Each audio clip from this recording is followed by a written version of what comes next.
Seguimos en este espacio, este es mi pueblo, gracias por la sintonía.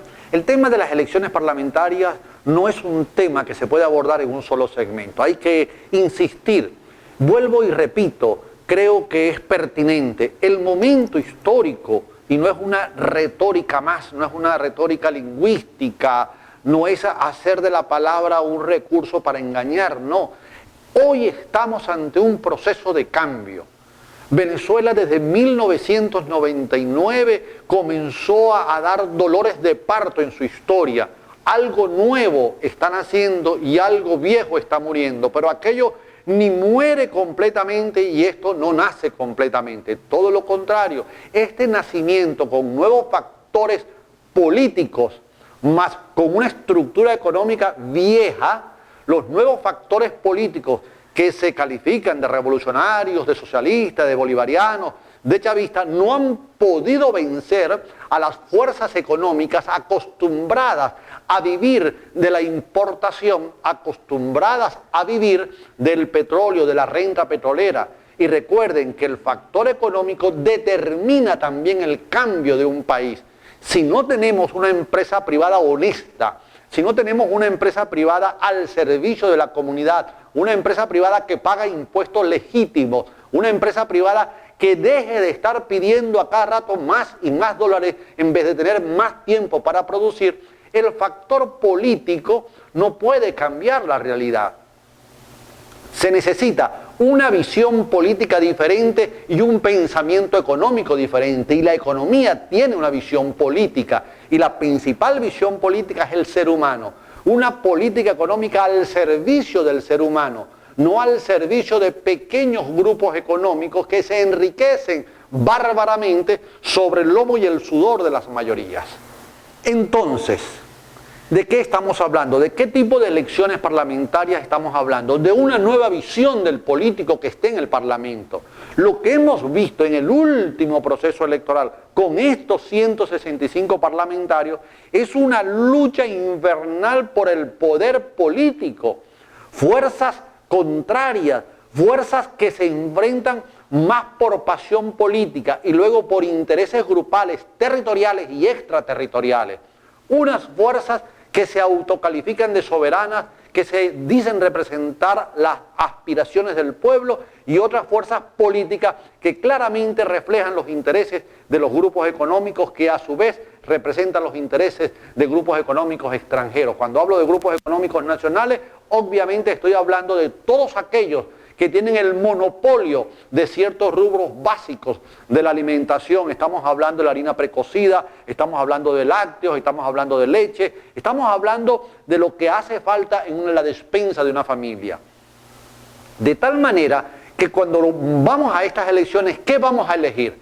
Al dirigente político de un partido, al hombre que va detrás del gobernador del estado, que es el secretario general de organización, de administración, de finanzas, de ese partido político, y mañana pasa a ser parlamentario, pero le rinde cuentas a su jefe político.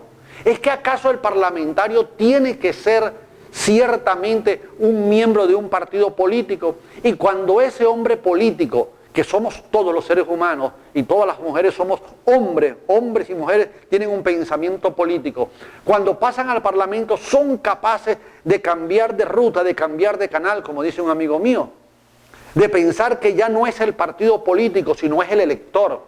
No hay la cultura de servicio en la empresa privada y no hay la cultura de servicio en el estamento político venezolano, de servirle a la comunidad. Ahí hemos encontrado escándalos de diputados de la oposición envueltos en cualquier caso de corrupción, recibiendo dinero en la campaña electoral de su candidato presidencial. Ahí los vemos saltando de un lado para otro, ahí los vemos participando en golpes de Estado. ¿Para qué son electos? ¿Para participar en golpes de Estado a la sombra? ¿Para qué son electos? ¿Para crear guarimbas? ¿Para provocar disturbios? ¿Para qué son electos estas personas? Para aplaudir al presidente de la República cada rato, para aplaudir al presidente de la Asamblea Nacional. Se olvidan que es el elector, la materia prima que hace posible elegirlos. Aquí lo dice la Constitución de manera explícita, el ejercicio político de las elecciones, que se debe participar, que el pueblo tiene que participar en la formación, ejecución y control de la gestión pública, que no es creer que ese parlamentario me va a representar y si no lo representa, destituirlo. No hemos pasado todavía del parlamentarismo institucional al parlamentarismo del pueblo. El pueblo aún no ha entendido que es él quien manda. El pueblo aún no ha entendido que es su voto lo que decide la historia del país, que son ellos independientemente del lugar donde habiten, que son ellos a su manera, con su cultura, con su aspecto, con su lenguaje, con su metalenguaje, con su forma de vestir, con su sonrisa, con su tristeza. Ellos son los que eligen los parlamentarios. Entonces, cuando se dejan engañar por estos políticos de turno, pasa lo que siempre ha sucedido en más de 60 años. Queda mirando para el cielo como si estuvieran pidiéndole plegaria a Dios para resolver los problemas que son de la tierra y que son problemas de nosotros.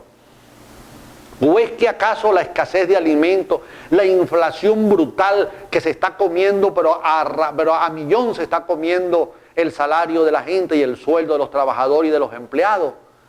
¿Es que acaso en el Parlamento solamente se debe legislar o es que acaso no se debe atacar también, ir a escuchar al pueblo? No hay ser más sabio que el pueblo. Pero el pueblo no es solamente el pobre, el pueblo es el estudiante, el pueblo es la profesional, el pueblo es el micro, el mediano, el empresario. Todos los que tenemos cédula de identidad que dice ser venezolano o venezolana, todos los que tenemos este cielo, este sol, esta tierra debajo y este sol encima, estamos amparados por las leyes, por la constitución de nuestro país. Estos parlamentarios tienen visión de eso, tengo mi reserva. Lo que veo a través de la televisión o cuando me toca ir al Parlamento, algunos asuntos vinculados con la comunicación, y escucho y veo los discursos, son discursos pobres. Entonces es una lucha polarizada y creen que el país está polarizado. El país político sí está polarizado. Ellos, que representan fuerzas adversas, están en posiciones contrarias, pero el pueblo no. El pueblo en la comunidad se une para lograr el abastecimiento en algunos alimentos. El pueblo allí en su comunidad se une para festejar una fiesta en honor a este santo o a aquel patrono. El pueblo allí en su comunidad se reúne para hacer un campeonato de fútbol, un campeonato de futbolito. No es cierto que el país está polarizado. Lo que sí es cierto es que dos partidos políticos, uno sólido, fuerte, como el Partido Socialista Unido, aparentemente, y otro disperso, pero con un paraguas llamado MUD, la MUD, esas organizaciones, estas múltiples organizaciones que participan en la mesa de la unidad democrática con intereses encontrados, como si fuera un nido de serpientes y cada quien preocupado porque el otro lo va a morder y lo va a envenenar. Eso representa a un sector de la sociedad. Pero ese sector de la sociedad, ¿qué quiere? Quiere derrumbar a estos. ¿Para qué? Para hacerse ellos del poder y representar los intereses económicos y los intereses no solamente de los sectores poderosos nacionales, sino extranjeros. Y el otro grupo que está dado en el gobierno, que habla de una revolución, que habla de un bolivarianismo, habla de toda la bondad que tenía el señor presidente Hugo Chávez. Pero la realidad, vamos a la calle, vamos a hacer un inventario de lo que debieron hacer los alcaldes, los gobernadores y lo que se ha hecho hasta la fecha. Creo que hay muchas deudas por cancelar. El proceso político nos tiene que enseñar a pensar, no a votar, sino a pensar primero. Vamos con los compromisos y seguimos con este espacio, Este es mi pueblo.